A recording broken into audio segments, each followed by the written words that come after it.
Alam nyo ba na ang Panginoon in the Old Testament has been really speaking about His people that they should serve Him. At yun po ang gusto kong tingnan natin sa salita ng Diyos ngayong hapon, Exodus chapter number 7. At babasahin po natin ang ilang mga talata at makikita natin ang mga kataga lagi na sinasabi ng Panginoon, "Let my people go that they may serve me." Hindi lang minsan itong ginawa o sinabi ng Panginoon. For several times ay winika ito ng Diyos. As I've told you, pag minsang sinabi ng Diyos, mahalaga, kaya dapat hindi yan mawala. Hindi yan dapat na pinababayaan, na hindi mo pinakinggan at sundin. Because the Word of God is the law of God. And it should be our law. Yun ang dapat na batas ng ating buhay. Ang salita ng Diyos. Kung tinuturing natin siyang Diyos, do you consider God as your God? Pag kino-consider mo siya, tinuturing mo na ang Diyos nga ay ang Diyos, makapangyarihan sa lahat, yung salita niya, that should govern your life. Dapat ito ngayon yung batas ng buhay mo. Na kahit natutulog ka at masama ang pakiramdam mo dahil salita ng Diyos, susundin mo. Kahit masama ang loob mo, kahit na ano pang pangyayari ng buhay mo, kahit nagkakagulo pa yung sanlibutan, but because you have already put in your heart that the Word of God will be the law of my life, gagawin mo yun. And once the Lord spoke, once, ay dapat lang ilagay na natin sa isip, sa puso natin, mahalaga yun, hindi po pwedeng mawala. Heaven and earth shall pass away, but my word shall never pass away. Pero kapag dalawang beses, pambihira, ay dapat lamang na magdalawang isip ka na. Biro may dalawang beses sinabi, magkakapareho. Pero ito pong ating babasahin, "Let my people go that they may serve me." Ang mga bagay na yan ay sinabi ng Diyos sa ilang mga talata. About 6 times in the book of Exodus. Okay, basahin natin chapter 6, chapter 7, verse number 16. Ang sabi ng salita ng Diyos, let's read all together. Ready? Go. "And thou shalt say unto him, The Lord God of the Hebrews hath sent me unto thee, saying, Let my people go, that they may serve me in the wilderness, and behold, hitherto thou wouldest not hear." You see, where is that word again? Ano yung mga salitang yun? Let my people go, that they may serve me. Very clear. Amen? And the same in Exodus chapter 8, verse number 1. Anong sabi? "And the Lord spake unto Moses, Go unto Pharaoh, and say unto him, Thus saith the Lord, Let my people go, that they may serve me." Second time. Pangalawang beses na yan na sinasabi ng Panginoon. Verse number 20 of chapter 8. Verse number 20, anong sabi? "And the Lord said unto Moses, Rise up early in the morning, and stand before Pharaoh. Lo, he cometh forth to the water, and say unto him, Thus saith the Lord, Let my people go, that they may serve me." And then, Exodus chapter 9. Let's read all together. "Then the Lord said unto Moses, Go in unto Pharaoh, and tell him, Thus saith the Lord God of the Hebrews, Let my people go, that they may serve me." Pang-ilan na ho yan? Pang-apat. Verse number 13, chapter 9. Let's read all together. Medyo lakasan nyo para dinig mo rin sarili mo. Ready? Go. And the Lord said unto Moses, Rise up early in the morning, and stand before Pharaoh, and say unto him, Thus saith the Lord God of the Hebrews, Let my people go, that they may serve me. Sumabay kayo sa akin. Okay, ulit. Again. Sabayin natin. Okay, ready? Verse 13. And the Lord said unto Moses, Rise up early in the morning, and stand before Pharaoh, and say unto him, Thus saith the Lord God of the Hebrews, Let my people go, that they may serve me. Pang-ilan na yun? Pang-5. And then, pang-6, nasa chapter 10. Verse number 3. Verse number 3, let's read again all together. Ready? And Moses and Aaron came in unto Pharaoh, and said unto him, Thus saith the Lord God of the Hebrews, How long wilt thou refuse to humble thyself before me? Let my people go, that they may serve me. You see, 6 times the Lord said, Let my people go, that they may serve me. Nawa sa 6 na beses na sinasabi ng Diyos ang bagay na ito, ay maunawa natin kung gaano kahalaga ang maglingkod sa ating Panginoon. Na kung ikaw ay hindi pa rin naglilingkod sa Diyos ngayon, ngayong araw na ito, ngayong gabing ito, ay magbigay ka na ng iyong decision na ikaw ay maglingkod sa Diyos. Because I believe with all my heart na hindi ito nagkataon na narinig mo. Ikaw ay nagpunta dito because God loves you, and that I know that deep within your heart, you want to serve God. If you are saved, you would want to serve the Lord. Sapagkat yan po ang naisin ng bagong nilalang na nasa atin. If a person gets saved, he is a new creature. And that new creature is that new creature that I am going to talk with. Not your old sinful nature. Mas kilala mo ang iyong sarili. Mas kilala mo your old sinful nature. Alam mo yan. Mas kokonti ang alam ko because we are not together 24 hours a day, 7 days a week, 366 a year or 365 a year. Kaya yung dalawa ng Diyos ang nakakaalam kung ano ang yung old sinful nature. But I know a little bit about the new nature. Nung ikaw ay tumanggap sa Panginoon bilang tagapagligtas, yun ngayon yung aking kakausapin. Kayong mga hindi pa ipinapanganak na muli, pwede ka nang matulog. Kasi hindi kita kakausapin. Ang kakausapin ko lang ay yung mga bagong nilalang ng Diyos. Okay? Kung ikaw ay anak na ng Diyos, yun yung kakausapin ko. Pero pag hindi, itulog mo na lang o kaya mag-isip ka na lang ng iba. Kasi hindi mo naman magigets itong salita ng Diyos. Amen? Okay.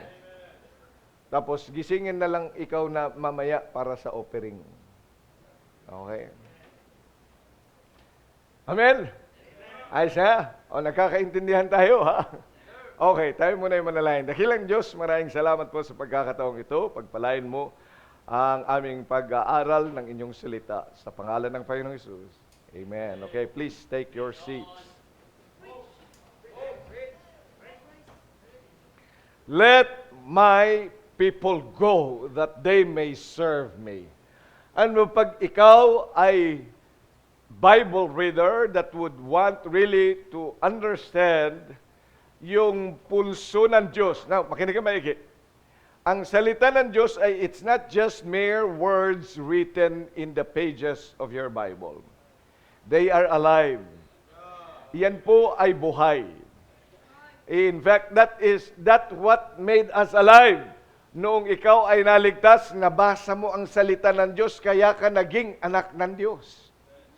If you did not, if the Word of God did not touch your heart, did not open your mind of understanding, hanggang ngayon, pikit ka pa rin. Hanggang ngayon, ikaw ay anak pa rin ng Diablo. Pero maraming salamat, isang araw, God opened your mouth, your mind, and then you were able to hear the Word of God. Somebody else showed to you the Word of God, and lo and behold, you understood it, and it struck your heart and in your mind. Kaya ikay nagsisi sa iyong kasalanan, nakita mo ang iyong tunay na kalalagayan sa harapan ng Diyos, na napapahamak at isang araw ay pupunta doon sa dagat-dagatang nagniningas ng apoy at asupre.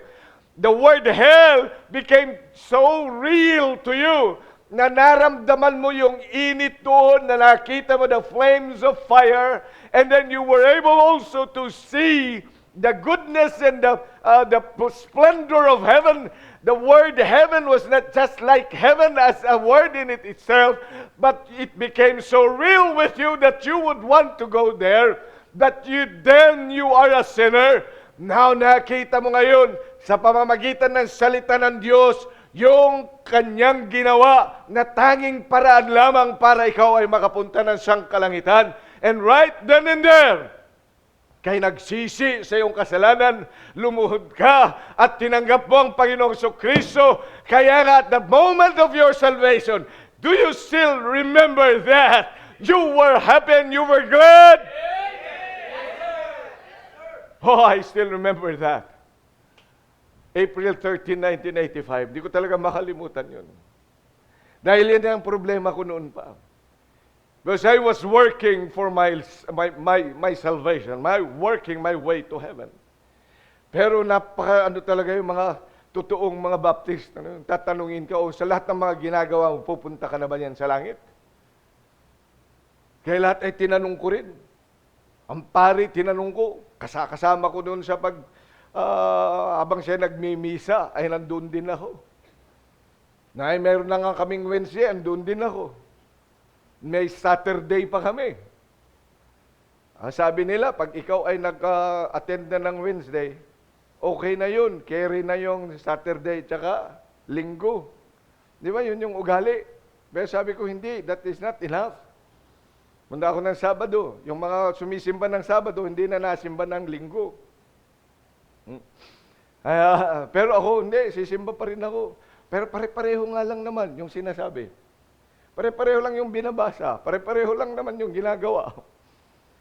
Kaso nga, natutuwa naman ako pag meron pa naman, at least kahit doon sa part na yon, may binabasa naman silang Bible, salita pa rin ng Diyos. At sa pagbabasa nila, ang nakakatuwa, naiintindihan ko habang binabasa pa lang. Hindi yun in-expound ng paring kagayang ginagawa natin, na ipapaliwanag, na ipapakita sa iyo ang kanyang mga bagay na ito para maunawaan mo. Pagkatapos tutulugan mo pa ako. Pero sila, hindi. Ang gagawin lang yun, babasahin. Today's gospel is from the book of Luke. Pagkatapos babasahin na yan. Pagkatapos wala pang buhay pag binabasa. Pero, miracle of all miracle. Naintindihan ko at tumutuloy yung luha ko habang pinapakinggan ko, lalo na nung binabasa yung prodigal son, the story of the prodigal son, na nagtataka yung mga katabi ko, ba't ka naiyak? Sabi ko, hindi nyo naiintindihan yung salita ng Diyos. Pagkatapos makikita mo, alam mo yung Diyos, pagkatapos nandun pa sa harap ng pari yung nakahigang imahe. Sabi ko, hindi naman Diyos yun, patay yun eh. Kaya sabi nila sa akin, alam mo, luko-luko ka. Sabi sa akin, luko-luko ko daw ako, bakit ko daw sinasabihang patay yun? Sabi ko, wala namang buhay kahit na anong tingnan natin. Yun mo, nandun ako, pero yun ang aking kaisipan. Kasi nga, hindi naman ako taga roon. Pag hindi ka taga roon, hindi ka taga roon. Maraming salamat, tinanggal ako ng Diyos doon. Inilagay ako saan? Sa tamang lugar. Ngayon, Kung ikaw ay hindi naman taga rito, taga roon ka. Oo, kaya hindi mo may enjoy itong sinasabi ko. Ay taga roon ka eh. Patay ka eh. Oo. Hindi mo naiintindihan ang salita ng Diyos eh. Tingin mo, ang salita ng Diyos ay para lamang literature. Ang salita ng Diyos, yan ay totoo at yan ay buhay. That it must become your law. That it must become your life bilang mga anak ng Diyos. So, you see, itong ilang beses sinabi ng Panginoon, let my people go, that they may serve me. Do you see the Spirit of God? Do you see the heart of God? Ay sinasabi lang kung 6 na beses na sinasabi, let my people go. Do you know how much He loves His people? At nakikita niya yung mga bagay na ito na ang kanyang mga anak ay may humahawak sa kanila, that they are being captive and they are being held captive by many things. Kaya sinasabi naman, let my people go that they may serve me. Sa totoo lang, gusto mong maglingkod, pero maraming mga bagay sa buhay mo ang siyang that holds you back. That's why you do not serve the Lord. At dapat ay naiintindihan mo ngayon that 6 times in a row, the Lord is saying, let my people go, that they may serve me. At kung ikaw ay hindi naglilingkod sa Diyos ngayon, ikaw ang nakakaalam at ang Panginoon. And if you're not serving Him this night, that's the heart of God.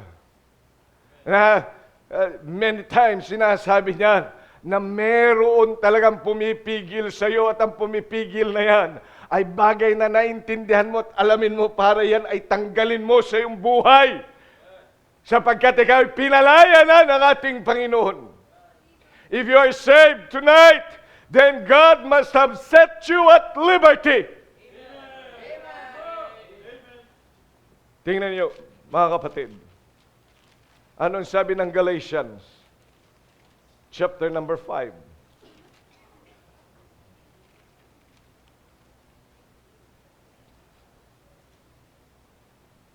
Stand fast, verse number 1.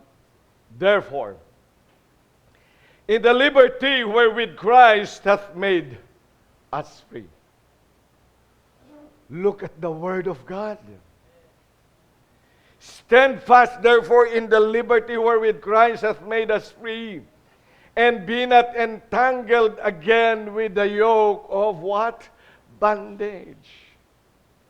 Ano mong sinasabi ng Panginoon dito? Tayo ay galing saan? Sa pagkakakulong.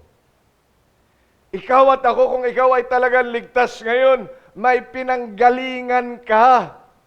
May pinanggalingan tayo. At pilit tayong ayaw palpasin. There is that devil who would not want us to get freed. Gagawa siya ng paraan para kay manatili saan na hindi naglilingkod sa Diyos, para yung mga bagay na pumipigil sa iyong paglilingkod ay laging yan ang nananalo sa buhay mo. But God has another plan. He wants you to serve Him. At gustong maunawaan natin na ang dyablo ay hindi yan nasuko sa iyo.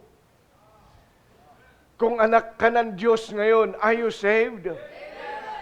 Have you been under the blood of Christ? Kung naiintindihan mo ang salitang yan na ikaw ay pinalaya na ng Panginoon sa iyong mga kasalanan, then Christ wants you to serve Him. Pero mayroong kaaway na kahit kailan hindi kan papayag, makikipagpatayan na ibigay ka sa Diyos, makikipagpatayan yan. He will not easily surrender. Yan po yung dyablo. Yan po ang kaaway. Kaya dapat mong tandaan, nilagay sa puso at isipan mo, kapatid, na mayroong kaaway. He is active. Satan is active. And he wants to get you out of service. He would not want you to serve the Lord. Yes, sa tingin mo, ay malamig lang po ako. Yung diablo ang gumagawa niyan, pinapayagan mo yan sa buhay mo. Pinalaya ka na ng Diyos. Huwag ka na doon bumalik. Saan? Sa mga bagay. So may mga bagay na dapat mo maintindihan. You know, we cannot serve the Lord in Egypt. Pag sinabi ng Bible na Egypt, that is where we came from. Ang mga unsaved, pag ikaw ay unsaved, nasa buhay ka sa mundo. That's Egypt for you. Tingnan niyo, sa Genesis, chapter number 50. Ano ang meron sa Egypt? Genesis chapter 50. Verse number 26. Ano sabi? At the end of the book of Genesis. So Joseph died, being 110 years old, and they embalmed him, and he was put in a coffin in Egypt. Anong meron sa Egypt? Coffin. Anong meron sa Egypt? Kamatayan. Yan ang sanlibutan. Yan ang sanlibutan. Diyan tayo galing. Hindi tayo makakapaglingkod kung nasa sanlibutan ka pa rin. Kung ang isipan mo ay isipang pangsanlibutan, hindi ka talaga makakapaglingkod. Kaya sabi ng Bible, let my people go! Dapat ay matutunan mong umalis yan. Saan? Sa kamunduhan. Because what do we have in the world but a coffin, but death? Kahit kailan, ang mga patay ay hindi makapaglilingkod sa Diyos. At nasaan ang kamatayan? Doon sa Egypt. Sa sanlibutan. Sa buhay na makamundo. Yan ang kamatayan sa iyong espiritual. Yan ano ba sabi ng Panginoon? Ang mga karnal is an enmity against God. Kaya dapat ay matutunan natin lumayo sa mundo. Umalis na dyan. Kung ikaw ay totoong ligtas na, sinabi mo ikaw ay niligtas na ng Diyos, di lisanin mo na ang kamunduhan. Ano ba ang mundo? Ano bang meron dyan sa mundo? The lust of the eyes. Ano ang lust of the eyes, Pastor? Yan yung basta mag nakita ka, gusto mong kunin. Kahit hindi sa'yo. Materialism. Yan lagi si materyosong tao. Kaya hindi ka nakapaglingkod sa Diyos kasi nga, kapag ako ay, tinan nyo na lang. Ba't marami mga uma-absent paglinggo? Kasi sabi niya, kasi kapag linggo yun pa naman, lalo na pag business namin, yun kasi mas malaki ang kita. Ano? Yeah, mas malaki ang kita nila. Hindi ko nila lahat, pero yun ang kalimitan. Siya naman yung boss. Hello? Kasi nga, lust of the eyes. Ano nakikita niyan? Ano ang nakikita? Fame, fortune. Yan ang kamunduhan. Kaya kung ang kaisipan mo lagi ay pera, makakuha ka ng pera, makakuha ng lahat ng mga bagay na yan, mga material na mga bagay, you cannot really serve the Lord. Kasi andun ka sa mundo. And remember that that is also covetousness. Mga bagay na hindi naman binibigay ng Diyos sa iyo, ay pilit mong hinahabol. Pilit mong kinukuha. Ay samantalang mayroon ngang utos ng Diyos na dapat natin i-prioritize ang kanyang gawain. Pero mas pinipili mo ang mga bagay na yan. Why? Because that is the way of the world. ay dapat ay matutunan natin na umalis na sa bagay na yan. Yan yung dati nating mundo. Ang dati nating mundo is the lust of the eyes. Kung anong maganda sa ating tingin. There is a way that seemeth right unto a man, but the end thereof are the ways of death. Bilang mga mananampalataya, we can never serve the Lord if we stay in this kind of world where we have been for many years. Because the world is filled with lust of the eyes. What else? The lust of the flesh. Yan ang meron. Yung gusto ng laman. Kaya tingnan nyo kapag tinatamad ako, parang ito'y gusto kong gawin. Ayokong pumunta dyan, ayokong mag-soul winning. Lahat ng mga bagay na yan. Yan lagi. Because of the lust of the flesh, that is the world.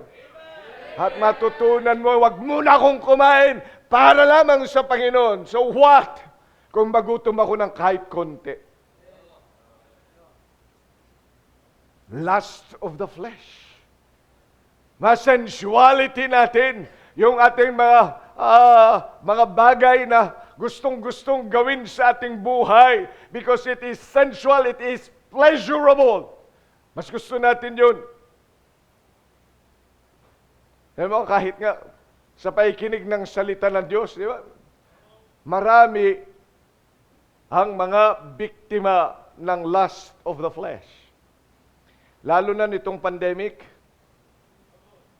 Pag nasa simbahan ka, hindi ka makatulog, Kasi may usher. Pero doon sa bahay nyo, anong gagawin mo? Naka-online ka nga. Ganun na. Pagkatapos pag nagugutom, tatayo na lang bigla. Pagkatapos pupunta sa CR o kaya kakain, ya. Tapos mapunta doon. Tapos sabihin, ako nag-online ka ba? Opo, nag-online po ako. Sumamba po ako sa Diyos. Ang sumamba ka sa Diyos? Sinamba mo ang flesh mo. It's the way of the world. Mga klase, ganun din, di ba? Mag-aaral. Pagkatapos sabi nila, umattend naman po ako ng klase. Tingnan ko mukha mo, anong ginagawa mo? Ngayon pala oo nga, nakabukas naka-on nga yung kaniyang Google Meet. Pagkatapos tinanggal naman yung camera. Paano? Anong itsura? Hindi nakapang pasok. Kaya walang natutunan. That is the lust of the flesh. Yan yung mundo natin. Kaya nga may mga bagay na yung talagang lilisanin. You cannot serve the Lord habang nananatili ka saan? Sa buhay na yan ng sanlibutan. That is what makes the world. The lust of the eyes and the lust of the flesh. Yung makalaman, yun lang laman, yun lang skill mo ang gusto mo, yun lagi na lang pinag-iisipan mo yung mukha mo. Itsura mo, yun lang yun. That's right. Naku, ayokong pumunta dyan sa may arawan, pero kung magsosoul winning ka, mangingitim ako. Ay di maglagay ka na sunblock.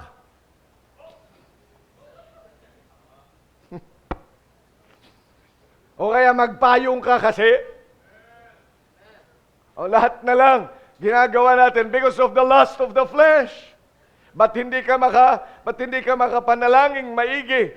Paano nga pag ikaw ay nagugutom na? Wala na, nag-prayer and fasting ka pang nalalaman.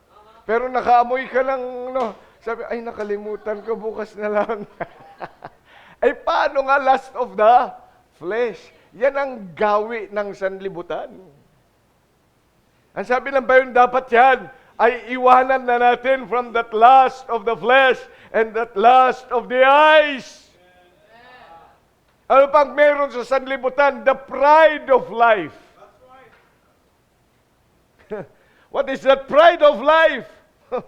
I am somebody. Sabagay nga naman, di ba? Kapag hindi ka kilala, kung minsan parang nakakaasar lang talaga. Oo.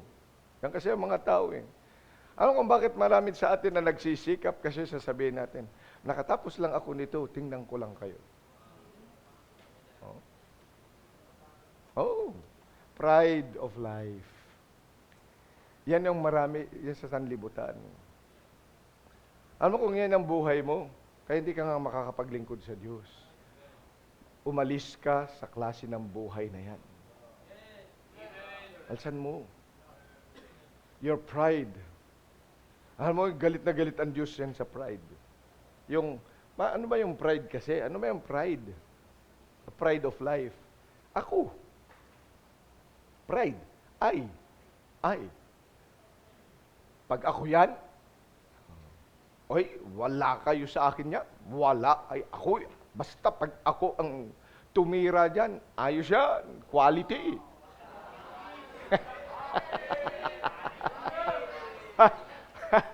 Pag ako niyan, nako, wala talaga sila ibubuga. Ako. Si ako. Yan siyabang yun. And God hates a proud look. Yung ang taas ng tingin sa sarili. No, yan yung pride of life. Yan yung mundo na yan. Kaya bakit marami sa atin ang ayaw maglingkod sa Diyos? Kasi mawawalan na ako ng time mag-Facebook. Pag nandyan ako sa full time, baka pipigilin na naman yung mga cellphone ko. Baka kukunin doon sa office. Pride of life. Ang hirap namang mabuhay kapag pero mo yan, tutulog kami doon sa matigas. Ay, sanay na sanay ako sa isang kutsyon, tapos mag-isa lang ako. Ngayon, pag pupunta at mag-full time ako diyan, biro mo sa isang maliit na kama, magkakasya kami. Ay, hindi ako po pwedeng gumalaw, nakaganyan lang. Kung gusto mong mag-isa, edi mag-isa ka dito. Ang halalaki-laki-laki. Gusto mo dyan sa sahig, mag-isa ka. Pero mga anak ng Diyos, kapag hindi talaga kayo makakapaglingkod. Hindi tayo makakapaglingkod pag nananatili tayo sa uri ng mundong yan. Tingnan niyo. Sa 2 Peter chapter 2. Sa 2 Peter chapter number 2. Alam mo si Lot, pamangkin ni Abraham, had a chance to serve the Lord. He had always a great chance to serve the Lord. Kasi kasama niya ang lingkod ng Panginoon. The father of faith. Kaya lang, dahil nga sa kanyang pananatili pa rin doon sa buhay, lumikas na sila. Saan? Doon sa kanilang kindred. Doon sa kanilang country. Where this kind of life was their lifestyle. The pride of life. The lust of the flesh. The lust of the eyes. Ang mga yan, dala-dala niya kasama si Abraham. Samantalang si Abraham ay iniwan yung kanyang buhay na yan. Now he is living in the Word of God by faith. Amen. Pero tingnan po ninyo nung pagdating nila doon at lumago ng lumago ang kanilang mga bakahan, ang kanilang mga pagmamay-ari. Then what did he do to choose something else? He used still the way of the world, the lust of the eyes, the pride of life, the lust of the flesh. Yun pa rin ang ginamit niya nung sabi ni Abraham, hindi na tayo po pwedeng magkasya dito, pumili ka kung saan ka pupunta. Imbis na nagtanong siya doon sa nakakaalam, saan po ang mas nararapat ako, where I can be more safe. And I can still join you. Hindi, ang ginawa niya, siyang tumingin at nakita niya yung mas madali, lust of the flesh. No, nakita niya wellspring, well-watered sand, doon sa those that are in Sodom and Gomorrah, yun ang kanyang pinili. At nanatili siya doon because of the pride of life, sapagkat dahil marami siyang mga pagmamayari doon sa Sodom and Gomorrah, he became a leader of that place. Pride of life. Malayo sa Diyos. Kaya ano nangyari sa kanya? Look in verse number 7 and 8 ng 2 Peter chapter 2. And delivered just Lot, vexed with the filthy conversation of the wicked. For that righteous man dwelling among them, in seeing and hearing, vexed his righteous soul from day to day with their unlawful deeds. Pag sinabing unlawful yan, wala na talaga yan sa salita ng Diyos. Ang layo talaga yan sa Diyos. Itsapuera na ang Panginoon sa kanila. That's the way of the world. That's Egypt. What is Egypt? A place of death where Joseph died. And there is a coffin in Egypt. Yun ang meron sa Egypt. Yan ang kamatayan. Kaya kang nananatili ka sa kamunduhan. Kapatid, if you are saved, get out! You cannot serve the Lord. In the world. Lisanin mo yan. Lisanin mo ang mga worldly friends. Lisanin mo ang mga worldly deeds. Lisanin mo ang worldly music. Lisanin mo ang worldly na mga bagay. Because you can never serve the Lord. Dahil yun ang lagi niyang gagamitin ng dyablo para hindi ka makapaglingkod sa Panginoon. Dahil yun naman ang main objective ng dyablo. Hindi ka maglingkod. Ilayo ka sa paglilingkod. Patayin ka para hindi makapaglingkod. Ilagay ka saan? Sa coffin. Ilagay ka saan? Sa kabaong. Doon. Yun ang gusto niya. Nakapako ka doon para hindi ka gamitin ng Diyos. Pero ano sabi ng Panginoon? He has already freed us. Amen? Kaya lisanin mo ang mundo at ang kamunduhan at paraan ng mundo sa buhay mo. Number 2, we cannot serve God if we are not willing to follow Him.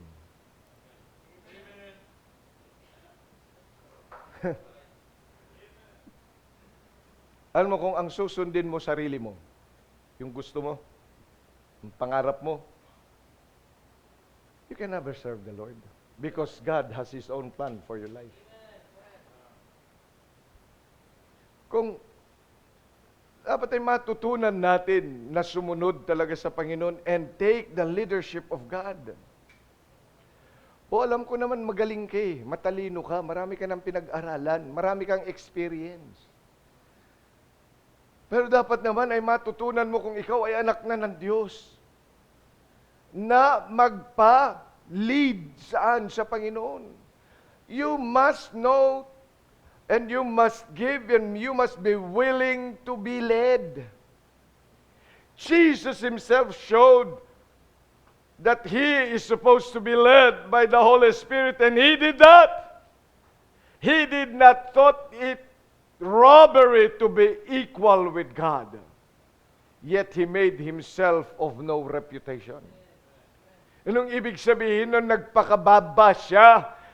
Nagpakababa ang ating Panginoon. He chose to be led. Marami sa atin ang hindi magamit ng Diyos kasi nga ayaw nating magpasakop sa leader.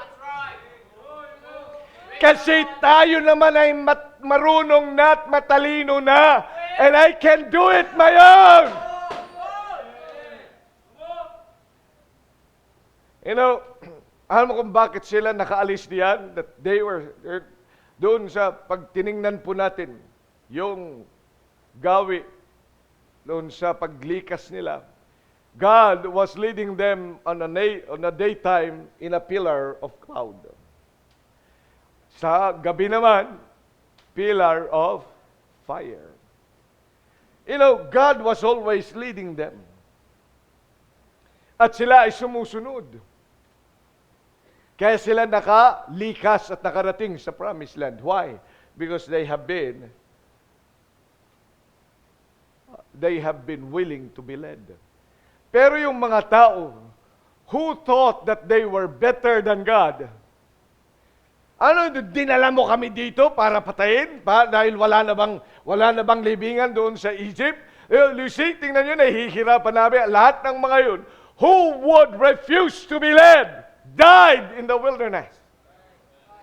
Di talaga makapaglingkod kahit makinig ka maigi sa akin, hindi tayo kailanman makapaglilingkod doon sa sanlibutan.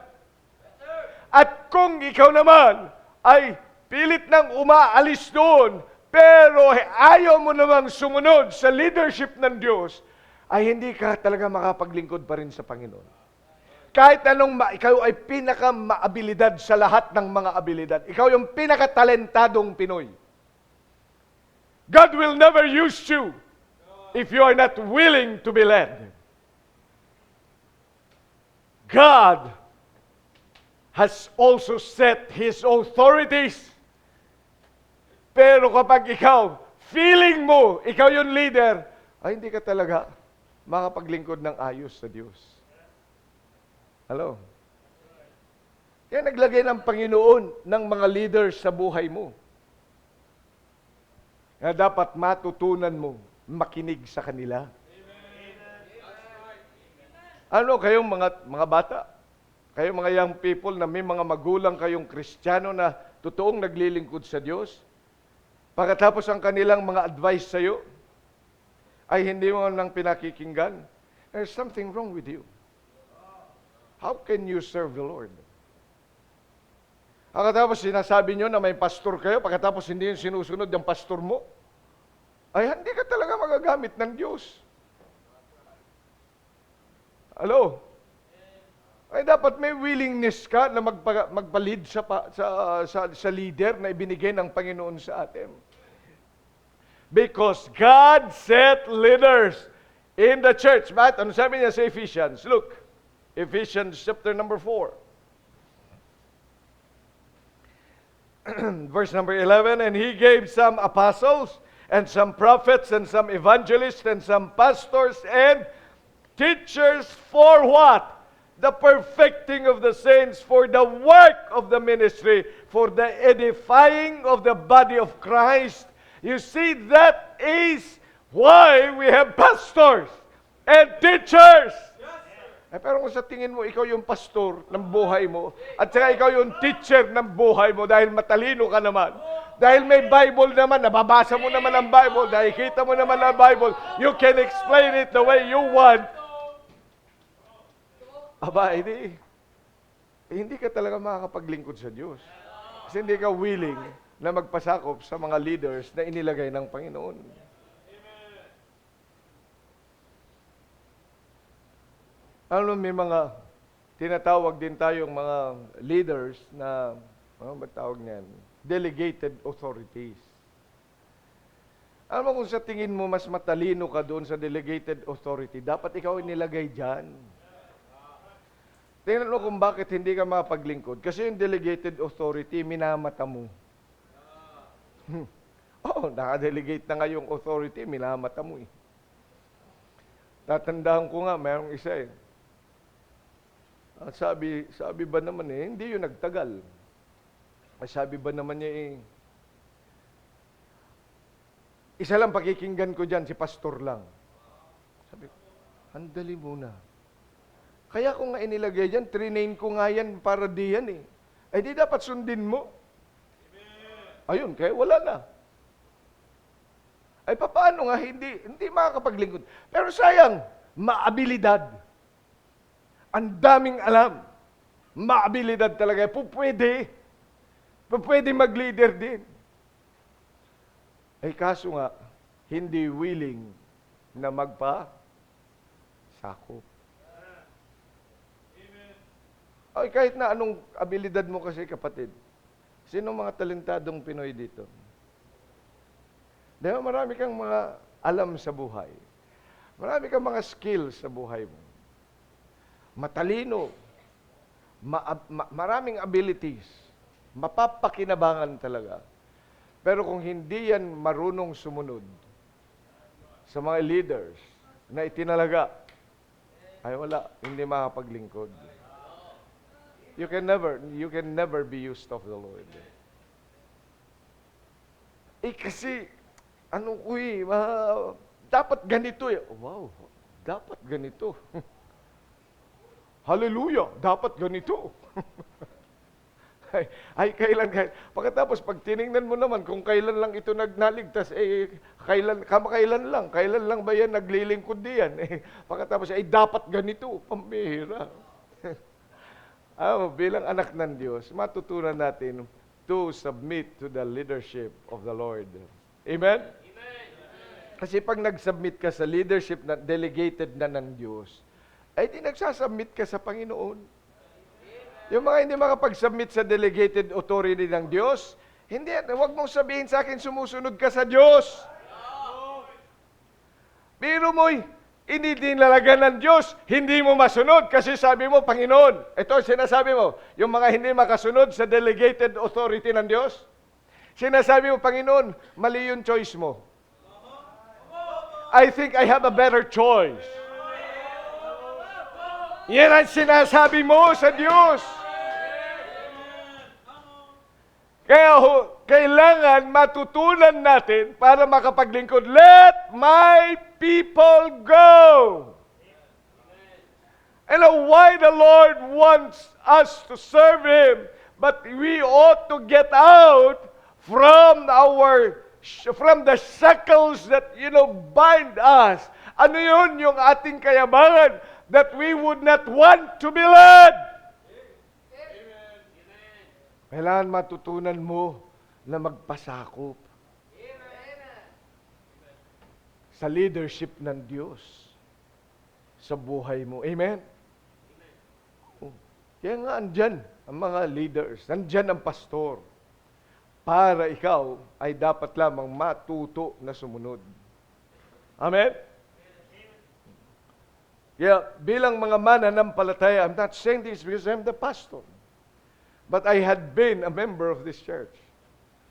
At yun din pong natutunan ko, sunod lang ng sunod. O may mga panahon na parang ayaw mo nang sumunod. Parang kambing ba? Kambing. Pero yun naman ang pinagpe-pray ko sa Diyos na yung kambing na yan, putulin ang sungay. Buti na lang binigyan ako ng pastor na matapang. Kahit na anong sungay na yan, putulin natin na. Ayun, di putol ng putol. At maraming salamat sa Diyos. Bilang mga mananampalataya, dapat natin naintindihan. Kailan magdesisyon ka? Kung sino talaga, if you really believe that the Lord has given you a pastor, then make sure na magpapastor ka doon. Baka naman ang tawag mo lang, Pastor, paki-open nga yan. Kagaya ka lang ni Pedro. Sabi ng Panginoon, rise up, Peter! Killing it!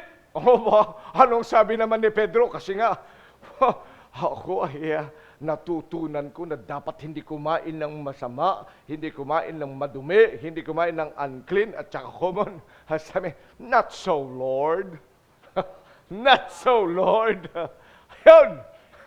Yan, karimitan. Marami sa atin ganyan. At sasabihin, Sir, hindi pwede yan Sir. Pabira, sinner pa. Hindi pwede yan, mali yan, Sir. Hindi yan quality. Kaya maigi sa akin. Dapat matutunan natin na magpasakop at magpaturo. Amen. True.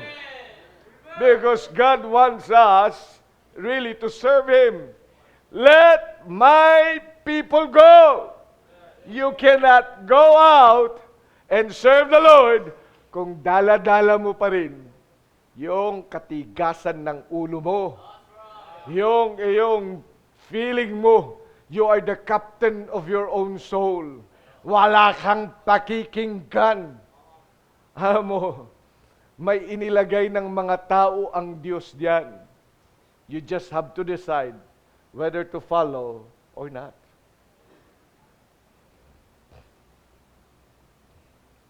I'm talking with experience. Because I am a Bible reader and I am a reader also. Nakikinig din ako sa marami. Kumbaga ay tinatawag natin yung consensus, di ba? Yung mga bagay na nakikinig ka sa maraming mga tao. Maraming mga teacher, maraming mga libro. Kaya kung minsan, maraming libro doon, kahit mga Baptist yan. Pagkatapos ay magkakaiba-iba, nagkakasalungat. At dumating sa panahon sa buhay ko, yung nababasa ko ay iba doon sa tinuturo ng pastor. Kaya doon sa isip ko, lumalaban. Nakikinig ako diyan, pero nalaban. Kasi nga mayroon akong napakinggang iba. Pero nandito naman ako nakikinig. Kaya ako din po ay napariwala ng ilang araw. Pero napagtanto ko, babalik ako doon. At ito ngayon ilalagay ko sa aking puso. Pagpe-pray ko, Panginoon, I will give my life and understanding to the man in the pulpit. Diyan ako mag-aaral sa kanya. Iiwanan ko yung mga libro ko. Iiwanan ko yung iba kong mga pinakikinggan. Magmula sa araw na ito, Panginoon, mag-aaral ako sa pulpito. At sa Kanya ko ipagkakatiwala yung kaalaman ko tungkol sa inyong salita. Sa Kanya ko ipagkakatiwala ang kaalaman ko sa paglilingkod at paraan ng paglilingkod. Sa Kanya ko ipagkakatiwala ang paraan kung papaano ako ang aking mga gagawin dito sa lupang ito ay magkakaroon ng mga bagay na reward sa sangkalangitan. And so I prayed that. In the end, I decided to just learn. Kaya iniwan ko lahat talaga yun. At doon, dyan sa upuang yan, I suffered many things. Kasi ang daming mga tinatanggal sa isip. Ang daming mga tinatanggal na aking mga gustong gawin sa buhay ko. Pero kailangan kong hindi na gawin kasi narinig ko sa Kanya. Kasi sabi ko, doon ako mag-aaral. Maraming salamat naman sa Panginoon. Na binigyan ako ng pagkaunawang ganyan. And I embrace these things. Ano yung nagpapasalamat din? What you are listening now, what I am teaching, are the things that I have embraced for many years. Kaya ho, bilang mga anak ng Diyos, kung gusto natin talaga makapaglingkod sa Panginoon, because God wants you to serve the Lord, dapat mag-decide ka, Lord, I think really I have to let somebody else lead me. Kailan matutunan mong mag-submit sa leadership ng Diyos through His appointed leaders. Amen? Amen. Yan ang dapat nating tandaan. And then, gusto natin mabasahin natin sa Exodus chapter number 9. Alam mo kung dapat bilang mga anak ng Diyos, maunawaan din natin ang mga bagay na ito. Exodus chapter 10. And Moses said, we will go, verse number 9, we will go with our young and with our old, with our sons and with our daughters, with our flocks and with our herds, will we go. Alam mo, hindi ka makakapaglingkod sa Diyos kung hindi maayos ang iyong relasyon sa iyong pamilya.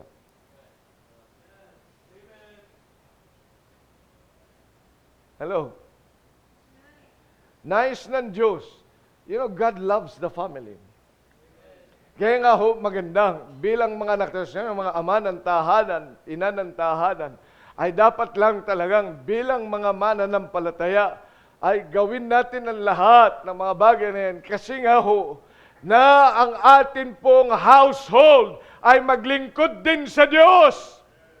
Dapat yan po yung ating iniisip sa ating buhay. Yan ang ating prayer. Gusto natin maglingkod sa Diyos na madala natin ang ating mga mahal sa buhay sa paglilingkod. Ano kung bakit nahihirapan ng iba sapagkat ikay mag-isa sa tahanan mo? Siyempre yung mga nais mong gawin ay hindi mo maipatupad. You know why? Dahil may maraming mga kontra. Kaya nga ho ang nais sa Diyos, ikaw mismo, you win your own family. Marami dito sa atin, maraming salamat sa mga kumpletong pamilya na naglilingkod sa Diyos. Pero mas marami sa atin dito ang hindi kumpleto ang pamilya. At marami dito mga kabataan pa at yung mga magulang ay wala dito. Tutulungan ko kayo sa panalangin na dapat ay madala ninyo ang inyong mga magulang sa bahay-sambahan. Ano, hindi mo madadala talaga ang iyong mga magulang kung nananatili ka sa iyong pagiging makamundo. Kaya magbago na kung ikaw tamad sa bahay niyo, magpakasipag ka.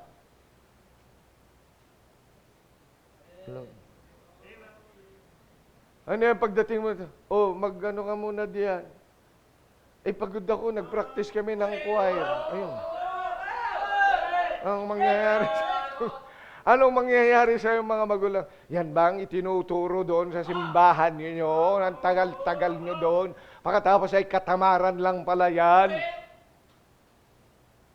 Bilang mga anak ng Diyos ay dapat lang magbago-bago ka. Amen? Dapat nga iiwin mo ang iyong mga magulang.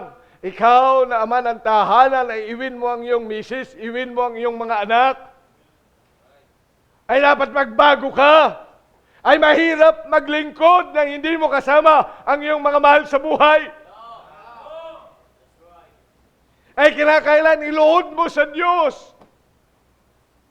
Bilang mga mananampalataya, dapat lamang maunawaan natin, mahirap talaga maglingkod sa Panginoon. Let my people go!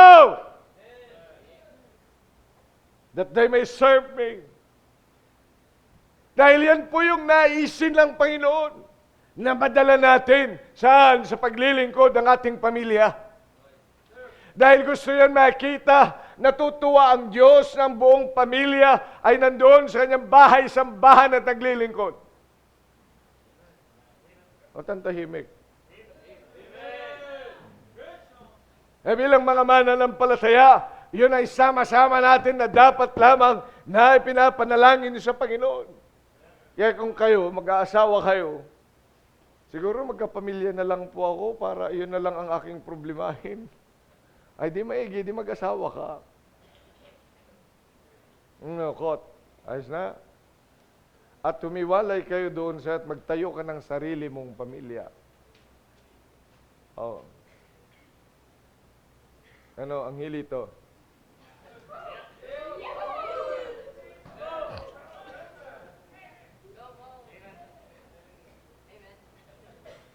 Ano, ikaw din? Ba't kayo ang excited?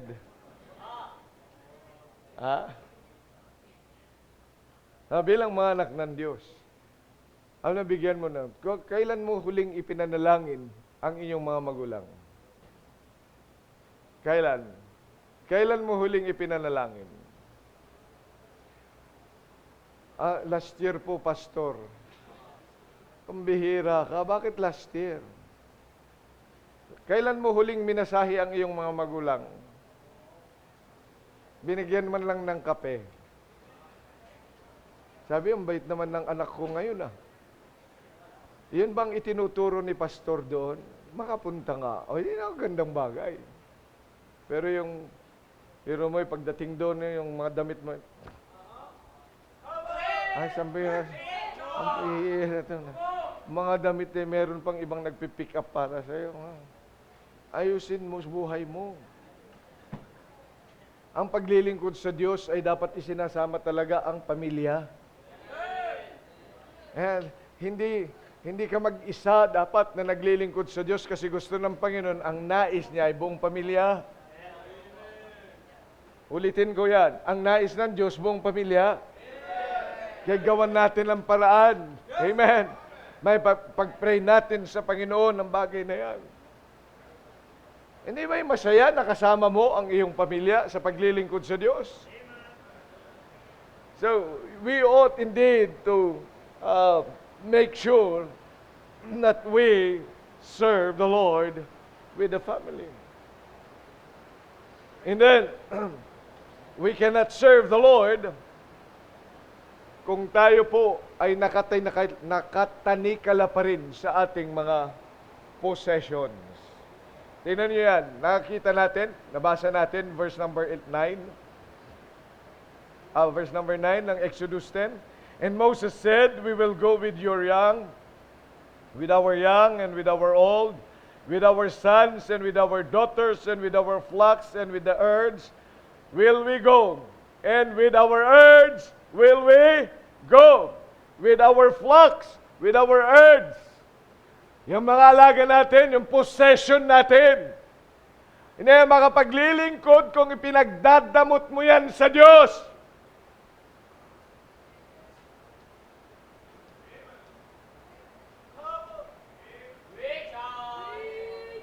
Kung nagdadamot ka sa Diyos sa mga possessions mo sa buhay, maglingkod ng maayos sa Panginoon.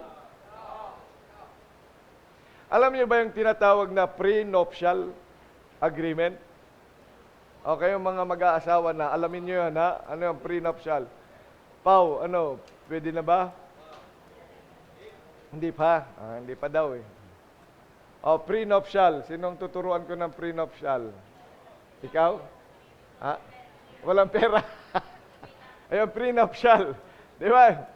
Yung mga pagmayaman, yung lalaki, o kaya yung babae, pagkatapos ayaw niya na, kasi baka lang naman nagustuhan siya dahil mayaman siya. Di ba? So magkakaroon sila ng agreement na pag ikinasal sila, mayroong prenup, ang ibig sabihin, prenuptial agreement, na wala siyang makukuha na pera o kaya ng yaman ng isang nung mayaman kung sila man ay magkaproblema sa kanilang married life. Halimbawa, nag-divorce sila o kaya nag-separate sila o kaya namatay yung isa, wala siyang makukuhang pera, yung ibig sabihin nun. So, ibig sabihin, kapag may prenuptial ka, hindi mo magagalaw yung pera ng iyong partner. Wala kang makukuha. Wala kayong pag-uusapan na. Hindi na kayo mag-uusap kung kung magkano mamanahin mo, kung magkano hindi nga, wala ka nga eh. Kasi wala ka naman noon, kaya may agreement kayo na wala kang pakialam sa pera niya. Wala rin siyang pakialam sa pera mo o sa mga kayamanan mo. Yan yung prenuptial.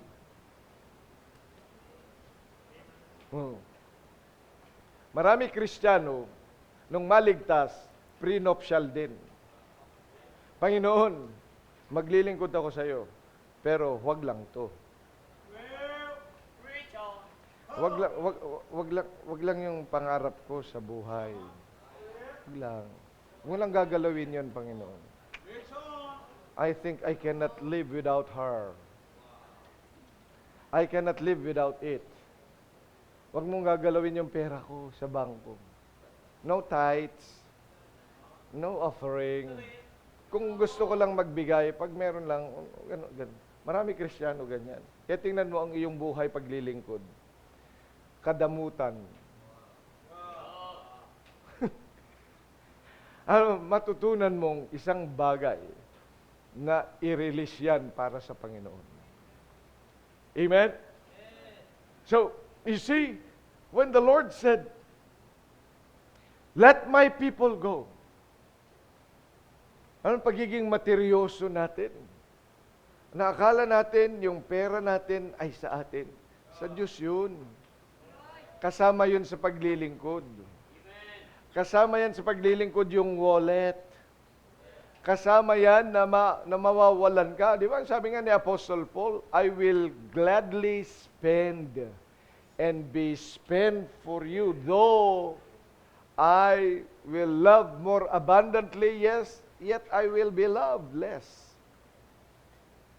So bilang mga mananampalataya, ay dapat matutunan natin na pati yung ating wallet, pati yung ating possession, ay kasama sa ating paglilingkod. Yung ating bahay ay kasama sa paglilingkod. Kaya nga kung ikaw ay maaaring meron kang lugar, then paggamit mo saan? Para sa good news classes. Kung ikaw ay may sasakyan, maaari mong ipagamit din yan para magsundo ng bisita. You see, your possession should really serve the Lord. Hindi para sa iyo lang yan, kundi para sa paglilingkod sa Panginoon. Let my people go. Kaya tanong ko sa iyo, are you serving the Lord with your possession? Or you have written a pre-salvation agreement? Maligtas lang ako, ay magiging magpasalamat ako sa Diyos. Pero wag na lang gagalawin ang buhay ko. Pag ikaw ay anak ng Diyos, ikaw ay bagong nilalang, God wants you to serve Him. Will you serve Him tonight? Will you decide to serve Him and serve Him the way He wants you to serve Him? Let's all stand up, please.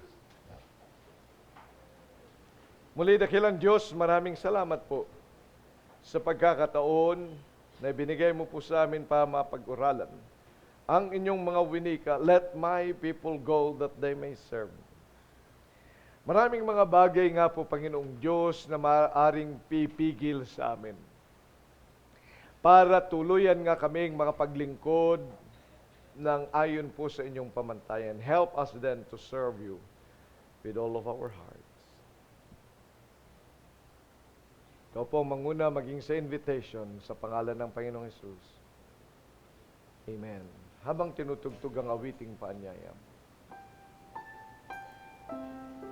would you give your life for the service of the Lord?